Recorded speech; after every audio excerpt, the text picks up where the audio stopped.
Hello and welcome everyone to a new video on your channel Mr. Tech Tips. Before watching the video, don't forget to subscribe to our channel and to like this video.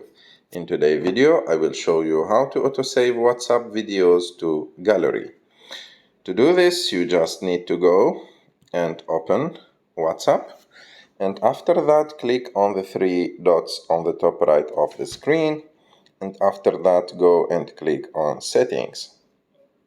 After that, you need to scroll down a little bit, and after that go to storage and data.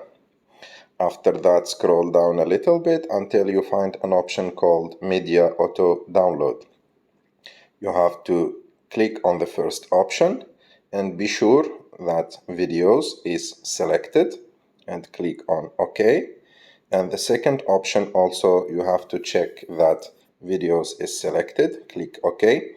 And the third option, when roaming, you can activate it, but you should know that this roaming option will be activated when you are using the internet outside of your country with roaming option, so it may cost you a little bit of money and a little bit of data, so it's better to not to activate it. And after that, you just, like, as you can see, the auto download or auto save for videos to your gallery is activated, and when someone will send you a video, it will be automatically saved to your gallery. I hope that you like this video. If you like this video, don't forget to subscribe to our channel, and see you in the next video.